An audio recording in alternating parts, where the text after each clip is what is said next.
Hi hello ನಮಸ್ತೆ ಎಲ್ಲರೂ ಹೇಗಿದ್ದೀರಾ? ಐ ಹೋಪ್ ಎಲ್ಲರೂ ಚೆನ್ನಾಗಿದ್ದೀರಾ ಅಂತ ಭಾವಿಸ್ತಿದ್ದೀನಿ. Welcome back to my YouTube channel. So ನಾನಿವತ್ತು ಇನ್ನೊಂದು ಇಂಟ್ರೆಸ್ಟಿಂಗ್ ಕೊರಿಯನ್ ಡ್ರಾಮಾನ ನಿಮಗೆ ಇಂಟ್ರೊಡ್ಯೂಸ್ ಮಾಡ್ಕೊಡ್ತಿದ್ದೀನಿ. ಆ ಕೊರಿಯನ್ ಡ್ರಾಮಾ ಹೆಸರು ಬಂದು ವೆನ್ ಲೈಫ್ ಗಿವ್ ಯು ಟ್ಯಾಂಜರೀಸ್ ಅಂತ. ಈ ಡ್ರಾಮಾದ ಇಂಟ್ರೊಡಕ್ಷನ್ಗಿಂತ ಮುಂಚೆ ಯಾರೆಲ್ಲ ಮೊದಲೇ ಬಾರಿಗೆ ನನ್ನ ಯೂಟ್ಯೂಬ್ ಚಾನಲ್ನ ನೋಡ್ತಿದ್ದೀರಾ ಪ್ಲೀಸ್ ಸಬ್ಸ್ಕ್ರೈಬ್ ಮಾಡಿ, ಮತ್ತು ನನ್ನ ವಿಡಿಯೋ ಇಷ್ಟ ಆದರೆ ಲೈಕ್ ಮಾಡೋದನ್ನ ಮರಿಬೇಡಿ.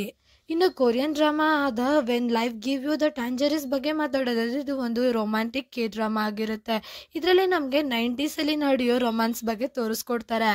ಈ ಡ್ರಾಮಾದಲ್ಲಿ ನಮಗೆ ತೋರಿಸ್ತಾರೆ ಒಬ್ಬ ಶ್ರೀಮಂತ ಹುಡುಗ ಒಂದು ಬಡವ್ರ ಹುಡುಗಿನ ಪ್ರೀತಿಸಿ ಮದುವೆ ಆದಾಗ ಆ ಶ್ರೀಮಂತರ ಮನೇಲಿರೋ ಹುಡುಗನ ಮನೆಯವ್ರು ಏನಿರ್ತಾರೆ ಅವರೆಲ್ಲ ಹುಡುಗಿನ ಯಾವ ಥರ ಟ್ರೀಟ್ ಮಾಡ್ತಾರೆ, ಇಲ್ಲಿಯ ಹುಡುಗ ಅವಳನ್ನ ಯಾವ ಥರ ಪ್ರೊಟೆಕ್ಟ್ ಮಾಡ್ತಾನೆ, ಯಾವ ಥರ ಪ್ರೀತಿ ಮಾಡ್ತಾನೆ ಅನ್ನೋದನ್ನ ಈ ಡ್ರಾಮಾದಲ್ಲಿ ತೋರಿಸಿದ್ದಾರೆ. ಮತ್ತೆ ನಮಗೆ ಈ ಡ್ರಾಮಾದಲ್ಲಿ ಕಂಪ್ಲೀಟ್ ಒಂದು ಜೀವನ ಚರಿತ್ರೆನೇ ತೋರಿಸಿದ್ದಾರೆ. ಚಿಕ್ಕವರಿಂದ ಅವರು ಪೂರ್ತಿ ವಯಸ್ಸಾಗೋವರೆಗೂ ಏನೇನ್ ನಡೆಯುತ್ತೆ ಅದನ್ನೆಲ್ಲಾನು ತೋರಿಸ್ಕೊಡ್ತಾರೆ. ಈ ಡ್ರಾಮಾದಲ್ಲಿ ಒಂದು ಸೋಷಿಯಲ್ ಮೆಸೇಜ್ ಏನಿದೆ ಅಂದ್ರೆ ಹಣ ಆಸ್ತಿ ಅನ್ನೋದು ಯಾವಾಗ್ಲೂ ಟೆಂಪ್ರವರಿ ಆಗಿರುತ್ತೆ, ಆದ್ರೆ ಪ್ರೀತಿ ಮಾತ್ರ ಪರ್ಮನೆಂಟ್ ಆಗಿರುತ್ತೆ. ಒಂದ್ಸತಿ ಅವರು ಒಬ್ರನ್ನ ಪ್ರೀತಿಸಿದ್ರು ಅಂದ್ರೆ ಅದು ಲೈಫ್ ಟೈಮ್ ಇರುತ್ತೆ. ಏನೇ ಆದ್ರೂ ಕೂಡ ನಾವು ಪ್ರೀತಿಯಿಂದ ಎಲ್ಲಾನು ಗೆಲ್ಬಹುದು, ನಾವು ಖುಷಿಯಾಗಿರ್ಬೋದು ಅನ್ನೋದನ್ನ ಇದರಲ್ಲಿ ತೋರಿಸ್ಕೊಡ್ತಾರೆ. ಮತ್ತೆ ಈ ಡ್ರಾಮಾದಲ್ಲಿ ತುಂಬಾನೇ ಡ್ರಾಮಾಗಳು ನಡೆಯುತ್ತೆ. ಒಂದವರಿಬ್ರು ಓಡೋಗ್ತಾರೆ, ಮತ್ತೆ 2 days ಒಳಗಡೆನೆ ಮತ್ತೆ ಫ್ಯಾಮಿಲಿಗೆ ಸಿಗಾಕೊಬಿಡ್ತಾರೆ. ಅವ್ರ ಜೊತೆ ತುಂಬಾ ಟ್ರಾಜಡಿಗಳು ನಡೆದಿರುತ್ತೆ. ಇದನ್ನೆಲ್ಲ ನೋಡ್ಬೇಕು ಅಂದ್ರೆ ಒಂದ್ಸತಿ ಈ ಡ್ರಾಮಾನ ನೀವು ನೋಡ್ಲೇಬೇಕು. ಈ ಡ್ರಾಮಾದಲ್ಲಿ ನಮಗೆ ರೊಮ್ಯಾನ್ಸ್ ಜೊತೆಗೆ ಇಮೋಷನಲ್ ಸೀನ್ಸ್ಗಳನ್ನು ತೋರಿಸಿದ್ದಾರೆ. ಈ ಡ್ರಾಮಾದಲ್ಲಿ ನಮಗೆ ತೋರಿಸ್ಕೊಡ್ತಾರೆ ಒಬ್ಬ ವ್ಯಕ್ತಿ ತನ್ನ ಇಷ್ಟಪಡೋ ಹುಡುಗಿನ ಎಷ್ಟೆಲ್ಲ ಇಷ್ಟಪಡ್ಬೋದು, ಎಲ್ಲಿವರೆಗೂ ಇಷ್ಟಪಡ್ಬೋದು.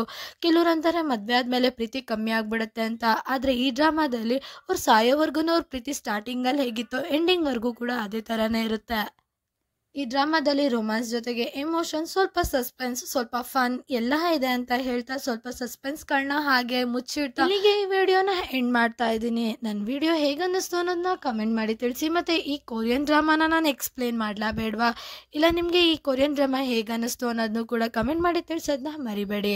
ಮತ್ತೆ ನಮ್ಮ ಯೂಟ್ಯೂಬ್ ಚಾನಲ್ ಬಗ್ಗೆ ಮಾತಾಡೋದಾದ್ರೆ ಈ ನಮ್ಮ ಚಾನಲಲ್ಲಿ ಕೊರಿಯನ್ ಮೂವೀಸ್, ಚೈನೀಸ್ ಮೂವೀಸ್ ಮತ್ತೆ ಕೊರಿಯನ್ ಡ್ರಾಮಾಸ್, ಚೈನೀಸ್ ಡ್ರಾಮಾಸ್ಗಳನ್ನ ಎಕ್ಸ್ಪ್ಲೇನ್ ಮಾಡ್ತೀವಿ. ನಮ್ಮ ಯೂಟ್ಯೂಬ್ ಚಾನಲಲ್ಲಿ ಕೊರಿಯನ್ ಡ್ರಾಮಾಸ್ ಆದ what's wrong with secretary Kim, marry my husband ನ ಕಂಪ್ಲೀಟ್ ಆಗಿ ಎಕ್ಸ್ಪ್ಲೇನ್ ಮಾಡಿದೀವಿ. ಮತ್ತೆ ಕೊರಿಯನ್ ಮೂವೀಸ್ಗಳಾದ ಎಕ್ಸುಮಾ ಮತ್ತೆ ಬಿ ವಿತ್ ಯುನು ಕೂಡ ಕಂಪ್ಲೀಟ್ ಆಗಿ ಎಕ್ಸ್ಪ್ಲೇನ್ ಮಾಡಿದೀವಿ, ಒಂದ್ಸತಿ ಚೆಕ್ ಮಾಡಬಹುದು. ಈಗ ನಾವು ಚೈನೀಸ್ ಡ್ರಾಮಾ ಆದ ಲವ್ ಇಸ್ ಸ್ವೀಟ್ ನು ಕೂಡ ಎಕ್ಸ್ಪ್ಲೇನ್ ಮಾಡ್ತಿದೀವಿ, ಅದನ್ನು ಒಂದ್ಸತಿ ಚೆಕ್ ಮಾಡಿ. ಸೊ ಈಗ ನನ್ನ ಎಕ್ಸ್ಪ್ಲನೇಷನ್ ನಿಮ್ಗೆ ಹೇಗೆ ಅನಿಸ್ತು ಅಂತ ಕಮೆಂಟ್ ಮಾಡಿ ತಿಳಿಸಿ. ನನ್ನ ವಿಡಿಯೋ ಇಷ್ಟ ಆದ್ರೆ ಲೈಕ್, ಶೇರ್, ಸಬ್ಸ್ಕ್ರೈಬ್ ಹಾಗೂ ಕಮೆಂಟ್ ಮಾಡೋದನ್ನ ಮರಿಬೇಡಿ. ಮತ್ತೆ ಈ ಡ್ರಾಮಾ ನಿಮ್ಗೆ ನೋಡ್ಬೇಕು ಅಂತ ಇಂಟ್ರೆಸ್ಟ್ ಇದೆ ಪ್ಲೀಸ್ ನಂಗೆ ಕಮೆಂಟ್ ಅಲ್ಲಿ ತಿಳಿಸಿ. ಮತ್ತೆ ಲವ್ ಇಸ್ ಸ್ವೀಟ್ ನ ನೆಕ್ಸ್ಟ್ ಎಪಿಸೋಡ್ ಮತ್ತೆ ಈ ಡ್ರಾಮಾನ ಫಸ್ಟ್ ಎಪಿಸೋಡ್ ಜೊತೆಗೆ ನಿಮ್ಮ ಮುಂದೆ ಮತ್ತೆ ಬರ್ತೀನಿ ಅಂತ ಹೇಳ್ತಾ thank you for watching. Take care. Bye bye guys.